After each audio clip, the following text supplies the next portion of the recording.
and welcome to this video on Starlink. So why am I doing a video on Starlink and what will you see in this video? I'm doing the video because I live in rural France and good internet is hard to come by. What you'll see in this video is how I lay out the system here, a speed test, some of the pros and cons and some tips to help you get started. So stick around, it might be of interest to you. Firstly, how much does it cost? So for Starlink currently in the EU, we are in France, €349 buys you all the gear. You can rent it, but I would advise against it. €40 a month gets you a contract which you can stop at any time, so you don't have to carry on. So that's the first thing out of the way. Reasonably priced, to be honest, when you compare it to other availabilities of normal DSL, which is about 30, and fibre, which is about the same, 30-ish. But there are some unique advantages to Starlink and some unique disadvantages to Starlink. So it all depends on your use case. We've no option here. We've got DSL. And before I installed it, the maximum we could get is 10 megabits download. Enough of that.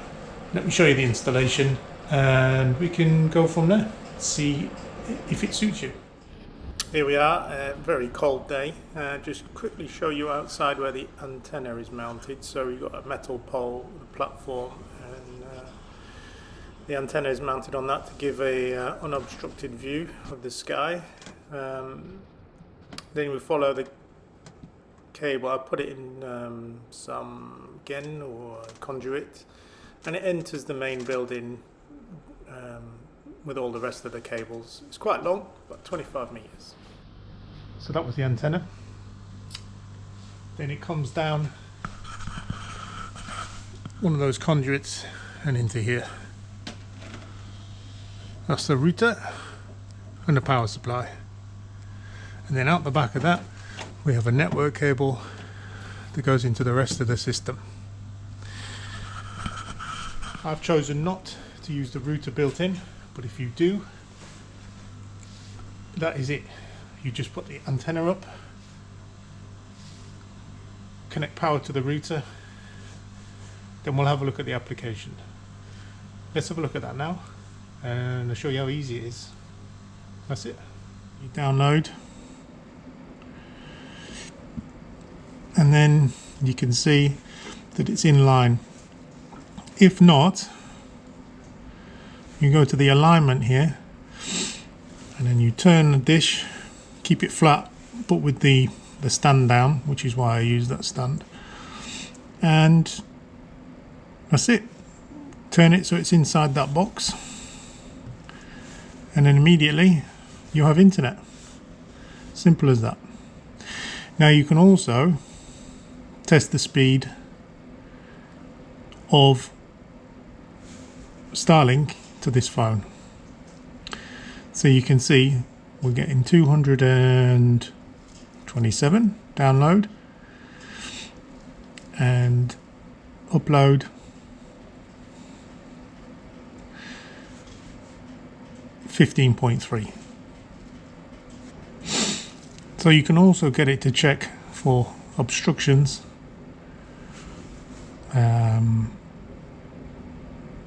in the way of the dish, and you want it to be all blue. If there's any obstructions, trees or buildings, really reduces the speed. Super simple, just download the app, you get this, put your account details in and then turn the dish till it's aligned, and it is simple as that. We're in. So once that's done, you get Wi-Fi coming out and you can use all your Wi-Fi devices, no problem. However, that's not going to get you very far.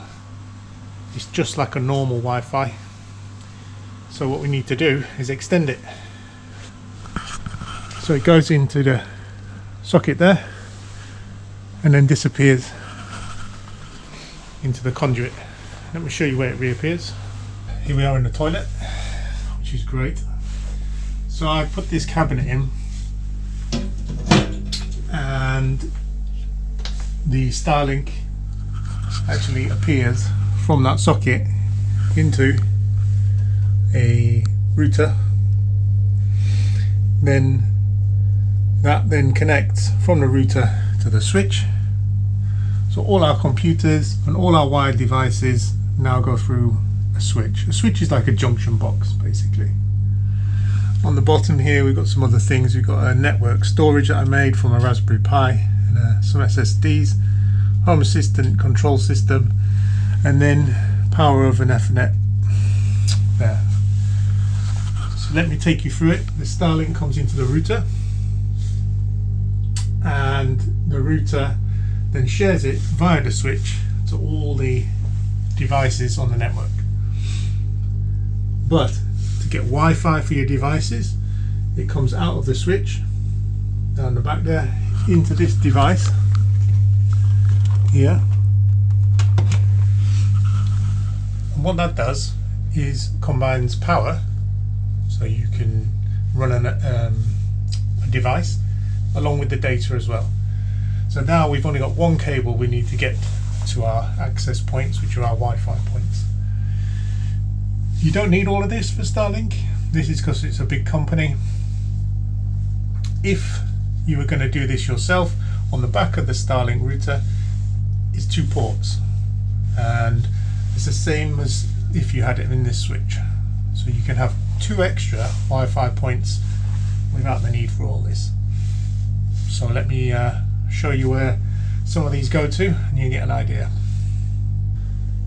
We can't afford the network to go down because it also runs a shop that fronts onto the street with a kiosk. And what I've done is I've made a UPS that runs on these batteries, which is charged by solar as well. And basically, if there's a power cut, all the computers, all the internet still continue to function for as long as there's power in the battery. Probably last a few hours, gives you time to save everything, or the power comes back on.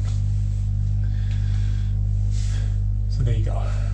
Right, let's go. Okay, so at the end of one of those blue cables is another switch. Most of these cables were not me. Just want to get that out there. Anyway, so there's the switch, and then we got 2 more of those PoE injectors there. So from this switch we go to another access point. We have a Wi-Fi bridge. So that cable is connected to the main switch via cable, so that's as fast as you can get.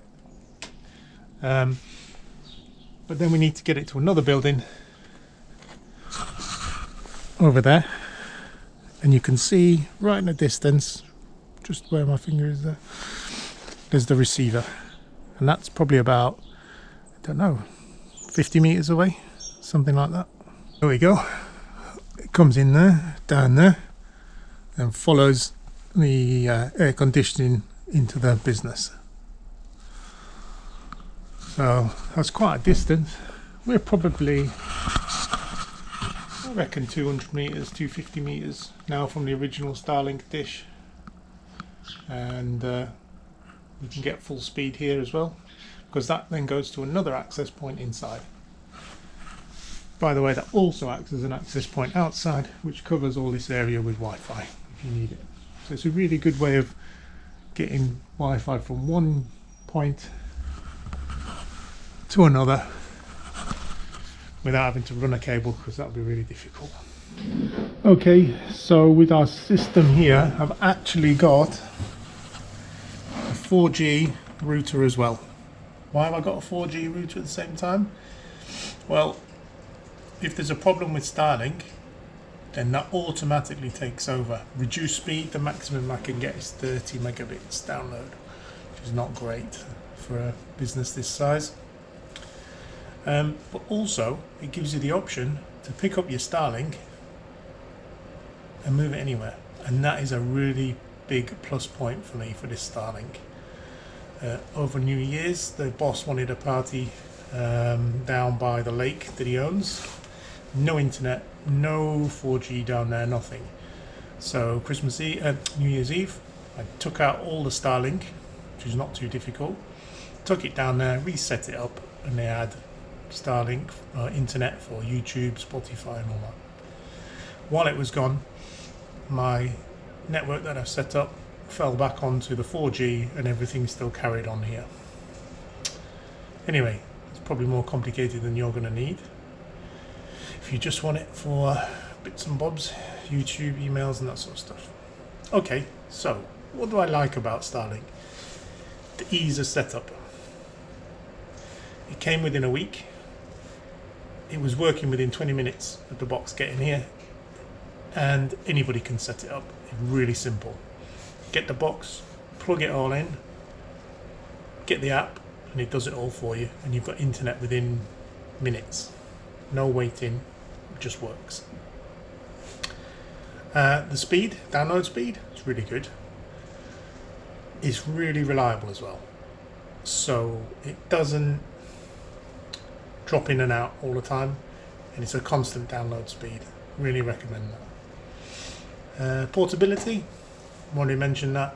You can take it on holiday, take it to a second house that you've got, you can take it anywhere you want, and it will still work. There are restrictions, but have a look on the website to see.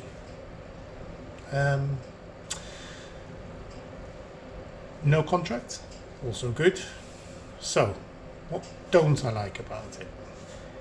For me, technically, the upload speed is only 15, between 15 and 30. I would really struggle at home for that. Here, it's no problem because all we do is download. Most people just download as well, so that would be fine. But for me, if you're hosting a server or you're uploading camera footage, security cameras, 15 is just on the limit for what I need. I'll show you my home system and some of the history of what I've been uploading and what speeds, so you can see. Okay, so let's have a quick look at why Starlink wouldn't really suit me. We can do that looking through my kitchen panel, and we see the upload and the download speeds that I've been using for the last couple of weeks, for example. Let's have a look. So we'll concentrate on upload. Already you can see that you can see that in the last 24 hours I've done over 55 megabits upload, but we can actually check, and here we go. So we go from 1st of January to the 14th and see what we can come up with. So here you can see approximately 350 megabits upload, and then down there just under 300, I think. So and there's regularly up around 100 for the server. Let's have another check for download. Same date range, so we go there. Let's have a quick look, see what I've been doing. So there you go, look at this. So 480, 450, regularly above 300, 400 megabits. Okay, what else don't I like? There's not really much to dislike. Upload speed for me is a big thing. The price is 10 euros more than I'm paying a month, and that's for fibre. What else? That's pretty much it. It does take a lot of power, actually. It's worth mentioning if you're worried about that. Way more than a normal fibre box, and on a cold day like this, it heats the antenna, so it takes even more power. For me, that's not really an issue. It's not really an issue here either, because we've got loads of solar panels. What else? Out of the box, the router's pretty good, the Wi-Fi one, but you only get 2 extra ports for access points. So you can use like power over Ethernet to extend it if you wanted. Don't be tempted to use repeaters. If you're using a repeater, it's probably not great. Use power over Ethernet over power, and if possible, run a cable. It's always the best. If you want to get it to a remote building, you can use a Wi-Fi bridge like I've used here. Any more information you want, just put a comment in. If there's anything else you want me to cover, I can cover that. So yeah, that's it. Starlink done, and it's been in since last year. Works flawlessly ever since. Can't complain. It's perfect for us. There's no fibre available here. It's just DSL at 10 megabits. Let me know what you think in the comments. Thanks for watching. Check out my other videos.